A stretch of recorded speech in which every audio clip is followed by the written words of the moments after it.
Hi friends. Baby మిథున దగ్గరికి వచ్చి నిజాన్ని కనుక్కునే ప్రయత్నం చేస్తూ ఉంటుంది. అమ్మ మిథున, భానుమతి అన్నట్టుగా నిజం చెప్పు, మీ ఇద్దరి లవ్ మ్యారేజ్ లేదంటే చెప్పినట్టుగా అసలు పెళ్ళి ఎలా జరిగింది, ఏంటి చెప్పు అంటూ మిథునని బేబీ అడుగుతూ ఉంటే, ఇక మిథున మాత్రం నేను బేబీ నిజమే చెప్తాను, కానీ నువ్వు మాత్రం ఎలాంటి రియాక్షన్ తీసుకోవద్దు అని చెప్పి ఉంటుంది. నువ్వు ఏది చెప్పినా సరే నేను అది అంగీకరిస్తాను, ఎందుకంటే నీలాంటి మహాలక్ష్మి ఈ ఇంటి కోడలుగా రావడం నాకు చాలా బాగా నచ్చింది. అయినా నీ గుణగణాలు, నీ ప్రవర్తన అవన్నీ నాకు చాలా బాగా నచ్చాయి అని చెప్పేసి బేబీ అంటుంది. నువ్వు ఏం చెప్పినా సరే దాన్ని నేను యాక్సెప్ట్ చేస్తాను అని చెప్పి అంటుంది. ఇక బేబీ అలా అనడంతో మిథున నిజానికి భానుమతి చెప్పేస్తుంది. నిజమే అంటే ఏంటి, పెళ్లి జరగలేదా మీకు, మరి నువ్వు ఇక్కడ ఎందుకు ఉంటున్నావు అంటూ బేబీ షాక్ అవ్వడంతో మిథున, లేదు బేబీ, మాకు పెళ్లి జరిగింది. అయితే ఆ రోజు అసలు ఆ దేవా ఇలా గుడిలో అలా గొడవ పెడుతూ ఉంటే నేను వెళ్ళటంతో ఇక అక్కడ కోపంగా నా మెడలో పసుపు తాడిని కట్టేసరికి, ఇదిగో కట్టాడు కదా, మరి ఈ తాడిని నువ్వు దీన్ని పెళ్ళి అని నమ్ముతున్నావా అంటూ ఇక దేవా అనటంతో, అసలు చెప్పాను ఇది నమ్ముతాను, నువ్వు పార్వతీ పరమేశ్వరుల సాక్షిగా నా మెడలో ఈ పసుపు తాడుని కట్టావు, నేను నిన్ను ఇక నా భర్తగానే అనుకుంటాను అని ఆ రోజు చెప్పాను. నువ్వు చెప్పు బేబమ్మ, మరి దీన్ని మంగళసూత్రంలా నేను భావించకూడదా, నేను తనని భర్తలా భావించకూడదా, నువ్వు చెప్పు అంటూ ఉంటుంది. ఇక నర్మద మిథున మొత్తానికి బేబీని అయితే అడుగుతూ ఉంటుంది. ఇక్కడ ఇలా మాట్లాడుతూ ఉంటే మరోవైపు సూర్యకాంతం వాళ్ళ హస్బెండ్ శ్రీరంగంతో ఇలా అంటుంది. ఏమండి, మనం ఇక్కడ నుండి వెళ్ళిపోదామండి, ఇక్కడ వద్దండి అంటే, ఏమైంది, ఎందుకు, ఏమైంది అంటే, లేదు ఇక్కడ నుండి వెళ్ళిపోదాము, ఎందుకో తెలుసా, మీ బామ్మ ఎప్పుడు ఇక్కడ నుండి వెళ్ళిపోతుందో తెలియదు, కానీ అప్పటి వరకు మాత్రం నాతో ఆడుకుంటుంది, నేను ఈ పని చెయ్యలేకపోతున్నాను, మనం ఎక్కడికైనా వెళ్ళి మళ్ళీ కావాలంటే మీ నాన్నమ్మ వెళ్ళిపోయిన తర్వాత మళ్ళీ ఇంటికి వద్దామండి, ప్లీజ్ అండి అంటూ కాంతం అంటూ ఉంటే, ఇక శ్రీరంగం మాత్రం ఎందుకు, ఏమైంది, అయినా పని చేస్తే ఎక్సర్సైజ్ చేసినట్టులాగా అనిపిస్తూ ఉంటుంది కదా, మరి పని చేయడానికి ఏం బద్ధకం నీకు, చెయ్యి, అయినా ఇంట్లో నువ్వు ఒక్కదానివే ఉంటే చేసుకోవా ఈ పనంతా అంటూ శ్రీరంగం అంటూ ఉంటే కాంతం అంటుంది. ఏంటి నువ్వు మీ నానమ్మకి సపోర్ట్ చేస్తున్నావా, భార్యకి చేయకుండా, సరే మీరు ఇక్కడే ఉండండి, అయినా నా బాధ మీకేం తెలుస్తుందిలే, నన్ను కదా, నాతో కదా ఆడుకుంటుంది మీ నానమ్మ, నాకు మాత్రమే తెలుస్తుంది ఆ బాధ, ఆ నొప్పి అంటూ ఇక కాంతం బాధపడుతూ ఉంటుంది. సరే సరే నువ్వు ఆ ఏడుపు ఆపు, ముందు ఎవరైనా చూస్తే నేను నిన్ను ఏదో అన్నానేమో అన్నట్టుగా అనుకుంటారు అంటూ ఇక శ్రీరంగం అయితే అంటూ ఉంటాడు. అయితే ఇక అలా అనడంతో కాంతం మాత్రం, సరే ముందైతే మనం వెళ్దాం, ఎటైనా చెప్పు, వెళ్దామా లేదా అంటూ కాంతం అంటుంది. శ్రీరంగం మాత్రం, చెప్పు, నువ్వే చెప్తావు కదా, ఎక్కడికి వెళ్దామో చెప్పు, అయినా ఎన్ని రోజులు ఉంటుందో తెలియదు మా బేబీ, అప్పటి వరకు నువ్వు అక్కడే బయట ఉంటావా, బయట ఉండగలవా, ఎక్కడికి వెళ్దామో చెప్పు అని అనడంతో సరే అని చెప్పి కాంతం ఆలోచిస్తూ ఉంటుంది. ఇక్కడ ఇలా ఉంటే ఇక మరోవైపు, చెప్పు, నువ్వే చెప్పు, పసుపు తాడిని మంగళసూత్రంగా భావించడం తప్ప, నేను ఒక తెలుగుంటి అమ్మాయిని, మన తెలుగుంటి అమ్మాయికి చాలా గౌరవం ఉంటుంది కదా, మరి ఈ పసుపు తాడిని ఆడవాళ్ళ మెడలో ఒకేసారి పడుతుంది, అది తన భర్త మూడు ముళ్ళ బంధంతో వేసినప్పుడు అని ఎవరన్నారు అని చెప్పేసి మిథున అంటుంటే, అవును నువ్వు చెప్పింది నిజమే, అసలు నీ మెడలో తాళి కట్టడం వాడు చేసిన తప్పే కాదు, ఈ పసుపు తాడుని కట్టిన తర్వాత భార్య కాదు అనడం మరీ పెద్ద తప్పు, వాడు నిన్ను భార్య కాదు అని ఎలా అంటాడో నేను చూస్తాను అని చెప్పి అంటుంది. ఇక ఆవిడైతే అంటూ ఉండడంతో మిథున ఆ బేబీ మాటలకి ఒక్కసారిగా సంతోషిస్తుంది. బేబీ, నువ్వైనా నన్ను అర్థం చేసుకున్నందుకు చాలా థ్యాంక్స్ అనేసి ఉంటుంది. అవును, మరి ఇంట్లో వాళ్ళందరూ నిన్ను బాగానే చూసుకుంటున్నారా అంటే, బాగానే చూసుకుంటున్నారు బేబీ అంటే, లేదు ఇప్పుడు నువ్వు నిజం చెప్పు, నా మీద ఒట్టేసి నిజం చెప్పు అని అంటుంది. అసలు ఏం జరిగిందంటే అని చెప్పేసి ఇక ఇంట్లో సత్యమూర్తి ఎప్పుడెప్పుడు పంపించేద్దామా అని చూస్తూ ఉంటారు కదా, ఇక ఆ విషయాలన్నీ కూడా మిథున బేబీతో చెప్తూ ఉంటుంది. ఇలా నన్ను ఇంట్లో నుండి పంపించేయాలనేసి అంతా అనుకుంటున్నారు, కానీ నేనే బలవంతంగా ఇక్కడున్నాను, మా నాన్న కారణం పెట్టుకొని, మా నాన్నకి కూడా ఈ పెళ్ళి అంటే ఇష్టం లేదు, కానీ నా పరిస్థితిలో ఉండి ఎవరూ ఆలోచించడం లేదు బేబీ అంటూ కన్నీళ్లు పెట్టుకుంటుంది. సరే ఇక నుండి నేను ఇక్కడ నుండి వెళ్ళే వరకు నిన్ను దేవాన్ని కలిపే వెళ్తాను, నువ్వు మాత్రం ఈ విషయంలో ఎలాంటి బాధపడాల్సిన అవసరం లేదు, విషయం నా వరకు వచ్చింది, ఇక వాడు నిన్ను ఎలా కాదంటాడో నేను చూస్తాను, అయినా బంగారపు బాపు బొమ్మలా ఉన్న నిన్ను కాదనడానికి వాడికి మనసు ఎలా వచ్చింది అంటూ బేబీ అంటుంది. మిథున బేబీ మాటలకి thank you so much, thank you baby అంటూ ఇక హక్ చేసుకుంటుంది. అప్పుడే అక్కడికి శారద వచ్చి, ఏంటి శారద, నీ కోడల్ని అసలు నీ కొడుకు పట్టించుకోకపోతే నువ్వు ఏమన్నావా అనేసి అంటూ ఉంటే ఒక్కసారిగా శాంతి షాక్ అయిపోయి మిథున వైపు చూస్తూ ఉంటుంది. ఏంటి చెప్పావా అంటే, అవును చెప్పాను అత్తయ్య అన్నట్టుగా సైగ చేయడంతో అది అత్తయ్య అనేసి అంటూ ఉంటే, సరే నీ మాట కూడా ఎవరు వింటారులే కానీ నేను చెప్తా ఒక్కొక్కరి పని ఈ ఇంట్లో నేను చెప్తాను. అయినా దేవా ఇలాంటి చక్కనైన భార్యని పొందడం వాడి అదృష్టం. మంచి గుణగణాలు ఉన్న అమ్మాయిని మన ఇంటి కోడలుగా తెచ్చుకోవడం మన అదృష్టం మరి కాదా అని అలా చెప్తారు చెప్పండి అంటూ ఇక బేబీ అయితే అంటుంది. అమ్మ మిథున, నేను మాటిస్తున్నాను, నువ్వు ఈ ఇంటి చిన్న కోడలివి అంతే ఫిక్స్ ఇక అని చెప్పేసి రాసి పెట్టుకో అంటుంది. ఏంటమ్మా మా అత్తయ్యతో అంతా నిజం చెప్పావా నువ్వు అని అంటుంది. చెప్పకపోతే నా మీద ఒట్టు అన్నట్టుగా ఆవిడ మాట్లాడారు, అందుకే చెప్పాల్సి వచ్చింది అత్తయ్య అంటే, చెప్పి మంచి పని చేశావులే. ఒకవేళ ముందు ఈ విషయం తెలిస్తే అత్తయ్య గారు బాధపడేవారు.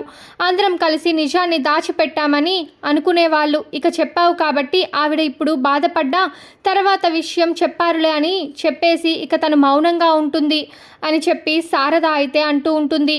మిథునతో ఇక ఆ తర్వాత మిథున సడన్గా లోపలికి వెళ్తుంది. తర్వాత కడుపు నొప్పి అని అంటూ ఉంటే దేవా పరిగెత్తుకుంటూ వచ్చి మిథునని పట్టుకొని ఏమైంది అని అడుగుతాడు. అది ఎందుకో తెలియదు, కడుపు నొప్పి వస్తుంది, చాలా ఎక్కువ వస్తుంది దేవా అంటూ ఉంటుంది.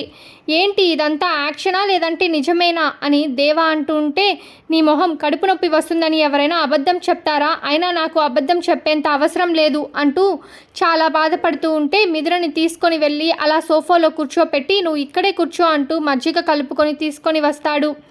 గబగబా అయితే ఏంటి నాన్న ఇదంతా ఏవో చేస్తున్నావు అని శారద అడుగుతుంటే, మిథున కోసం మజ్జిగ చేస్తున్నానమ్మా అని చెప్పేసి దేవా అనగానే ఒక్కసారి శారద షాక్ అవుతుంది. ఏంటి దేవాలో ఇంత మార్పు అని అనుకుంటుంది. ఇదిలా ఉండగా హర్షవర్ధన్ చివరిసారిగా ఎలాగైనా సరే ఈసారి మిథునని నేను ఇంటికి తీసుకొని వస్తాను అని చెప్పేసి ఇంట్లో నుండి బయలుదేరుతూ ఉంటాడు. అయితే ఇక లలిత, ఏంటండి మీరు అదే పనిగా అసలు మిథునని ఎలా ఇలా ఇంటికి తీసుకురావాలి అని ఆలోచిస్తూ ఉంటారు. అక్కడ మన బిడ్డ చాలా సంతోషంగా ఉంది, మీరు అక్కడికి వెళ్ళినా మీరు అవమానపడి బాధపడాల్సి వస్తుంది, కానీ మిథున ఆ ఇల్లు వదిలే అయితే రాదు అని అంటుంది. అంటే ఏంటి లలిత, నువ్వు ఈ మధ్య మిథునకి చాలా సపోర్ట్ చేస్తున్నావు అంటే మిథున చేసిన పని నీకు చాలా బాగా నచ్చినట్టుంది. ఒక రౌడీని నీ అల్లుడు అవుతే నీకు చెప్పుకోవడానికి కూడా చాలా సంతోషంగా ఉన్నట్టుంది అని చెప్పేసి అంటూ ఉంటే, అది కాదండి, రౌడీ నా అల్లుడు అనడం కాదు, కానీ ఆ ఒక్క విషయం పక్కన పెడితే దేవా చాలా మంచివాడు, చదువుకున్నవాడు, ఇక వాళ్ళ అత్త మామలకి వర్తమానాలకి చూసుకుంటూ చాలా మంచిగా ఉంటాడు, వాళ్ళ అమ్మా నాన్నల సంస్కారం ఉన్నవాళ్ళు అని చెప్పి అంటూ ఉంటే, అవును వాళ్ళకే సంస్కారం ఉంటే వాళ్ళ కొడుకు అలా బలవంతంగా ఇంకొక ఆడపిల్ల మెడలో తాళి కట్టేవాడు కాదు, అలా రౌడీ అయ్యేవాడు కూడా కాదు. అంటే అది ఏ కారణం వల్ల అలా అయ్యాడో మనకి తెలియదు కదా, అనవసరంగా మనం అలా అనుకోవద్దు కదా అంటూ లలిత అంటుంది.